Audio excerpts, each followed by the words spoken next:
Respected dear family members, my pranams to you. Many questions were asked through email, through telephones,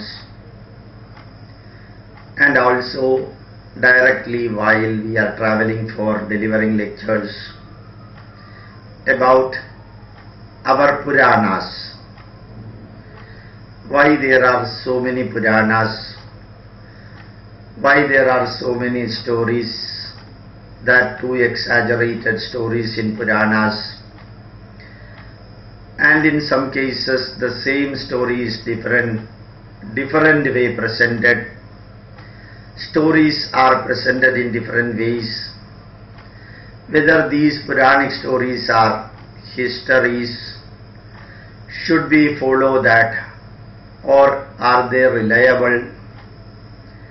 These are all the simple but logical questions asked about Indian Puranas. So I would like to answer all these questions through this explanation about the Puranas. In India we have got 18 Puranas. They are generally known as Mahapuranas. Some of the Puranas are very small and some of the Puranas are very big.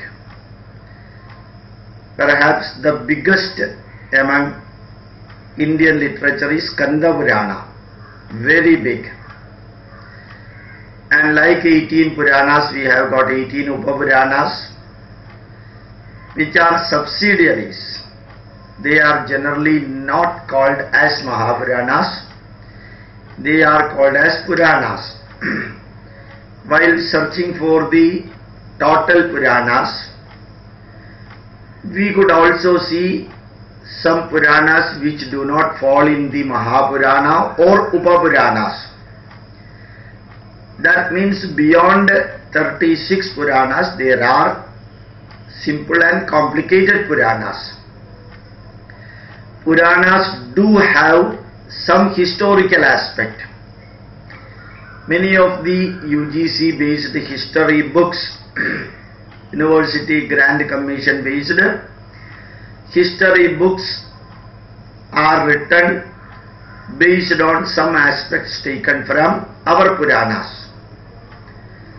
So in-depth research has been gone into these Puranas, and some useful facts about the kings and kingdoms and historical facts were taken while composing the history books for graduation and post-graduation level in India. And many British historians have also taken many facts from our Puranas. But Puranas are not purely histories. Very many number of quantitatively and qualitatively exaggerated facts are given in Puranas, and in many cases historical evidences are not given solidly. But the purpose of Puranas is very clear. The purpose is very clear. Why it is told very clear? Conveying the life-based messages, the truth, the fact and the essence of our life can be communicated to the people. The truth, the fact and the essence of the life can be communicated to the pupil through stories more easily than through other facts. Everyone in the world is generally interested in listening these stories. And in every Purana, in fact in every Indian literature, as I used to say, thousands of literature composed by thousands of rishis for the last thousands of years in thousands of subjects. Ultimate aim of all this literature is to create jnana, karma and bhakti. No one should forget about it. creating the knowledge, as we used to say, Jnana Yoga, giving an Ichchashakti, enthusiasm and urge for working, for undertaking their own dharma and karma, that we call as Karma Yoga, and acquiring jnana and implementing karma through bhakti, devotion.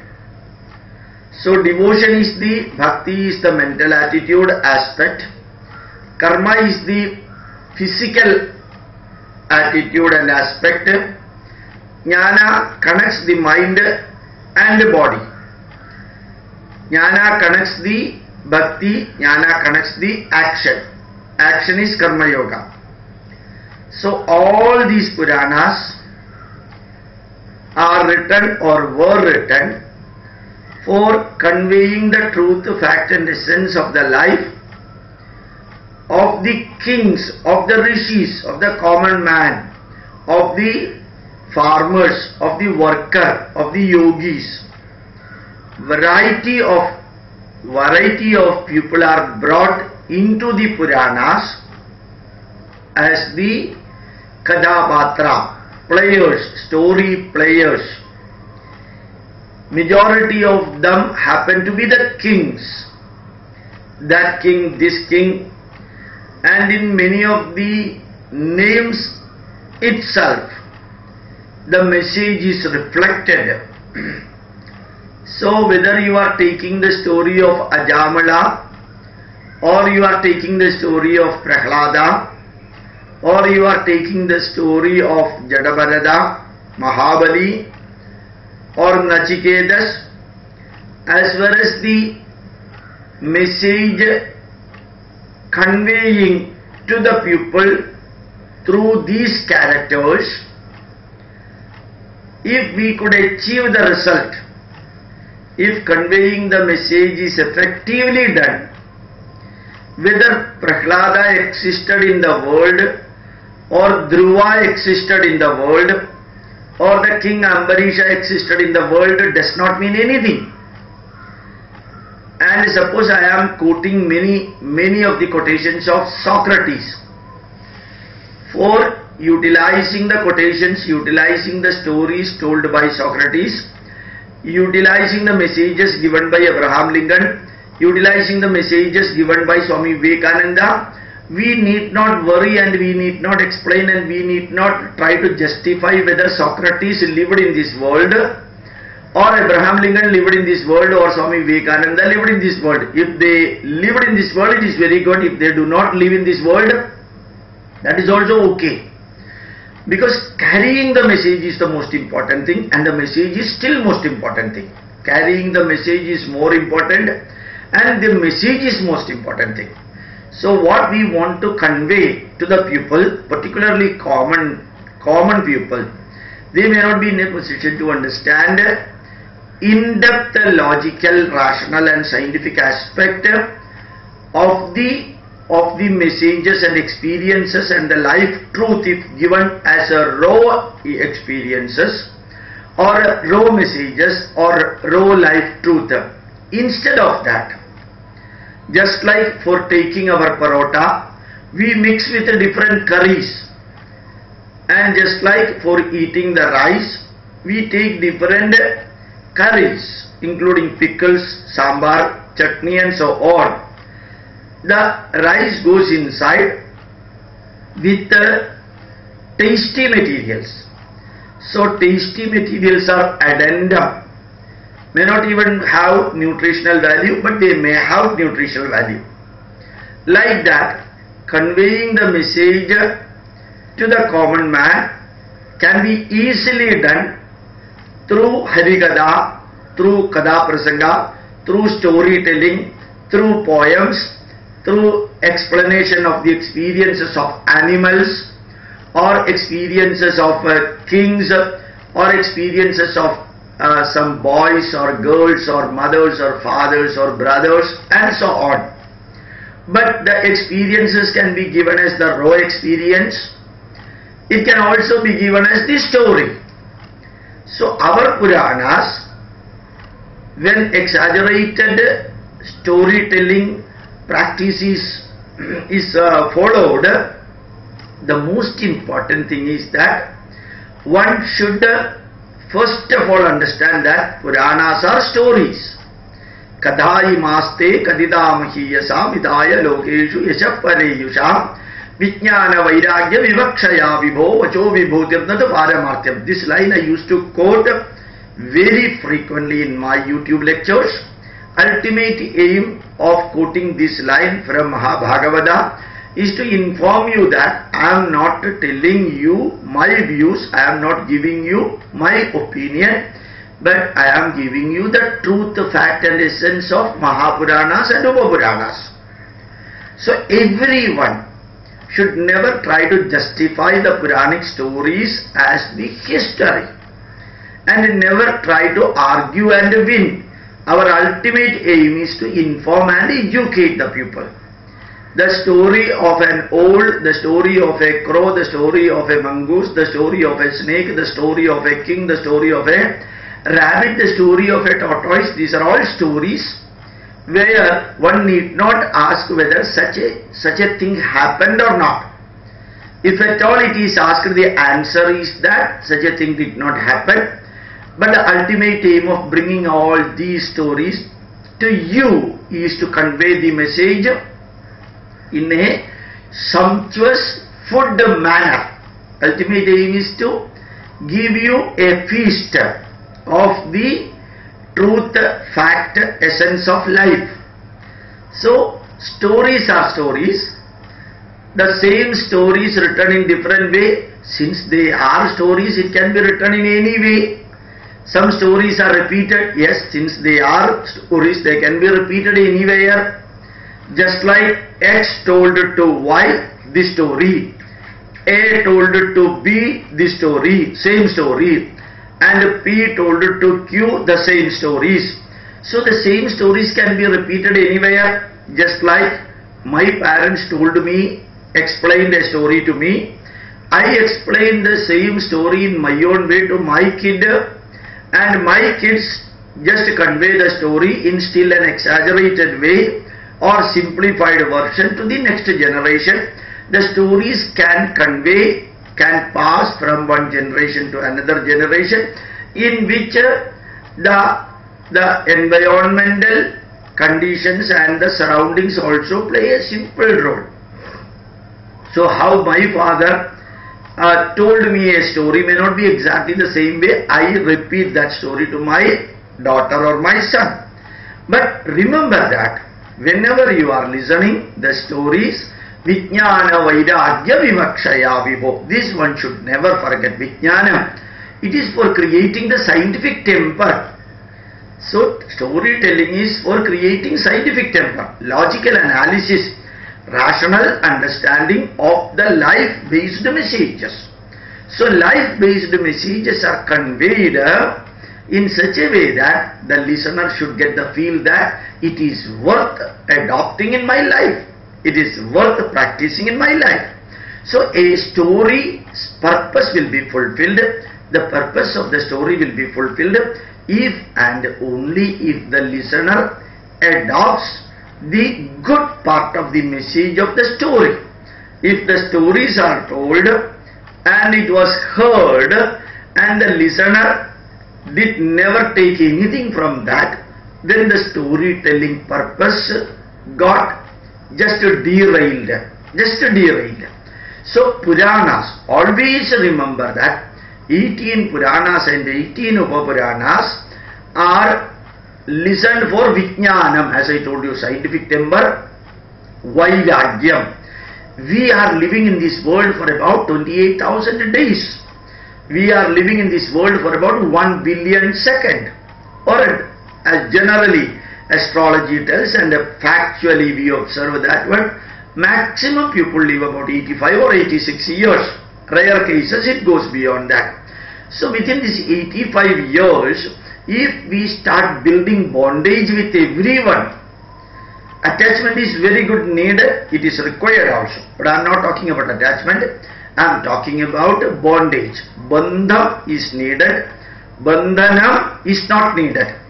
So bondage is not needed. The moment you build a bondage, then the result and the reward will be affecting your mind either seriously positive or seriously negative ways. So Vijnanam is scientific temper should be there. It means that we should understand the life logically, rationally and scientifically through these stories.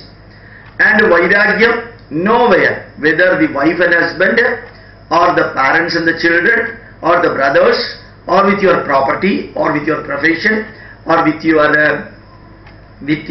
work. So non-attached towards result. These are all the modern management words. Non-attached towards the award, result. These non-attachment and non-bondage towards the work is essential, because any time a worker will be relinquished from that. Any time one of our close relatives may pass away. Any times failure may come. Any times the expected result may not be available for you. Any time anything can happen in this world. So if you are getting over-bonded with all these things, then you will collapse. So attachment can be good, attachment may be there, attachment is needed according to me, but bondage is the one which is dangerous. Bandham is needed, bandhanam is dangerous. So Vijnana Vairagya Vipaksha. Vairagya means avoiding the bondage.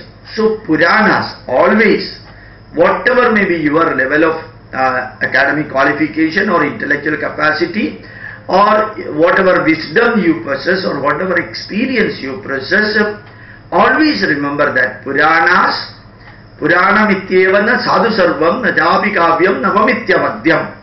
You cannot argue with others using the quotation from Puranas, because Puranas are stories. Stories one cannot question it. But through Puranas, through stories, experiences of the kings, experiences of the people, experiences of different category of the individuals are also given. And through Puranas, not only story and experiences, but also messages also given. Say for example, Prahlada got the real message and advice from Narasimha Murti, Narasimha Avadara.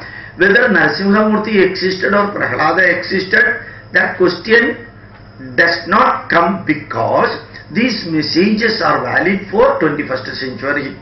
The experience of Prahlada is valid for 21st century. These two, the messages as well as the experiences, are conveyed to us through Narasimhavadara story. So whether Narasimhavadara historically took place or not does not mean anything, because we are interested in the experiences of Prahlada and we are interested in the messages received by Prahlada.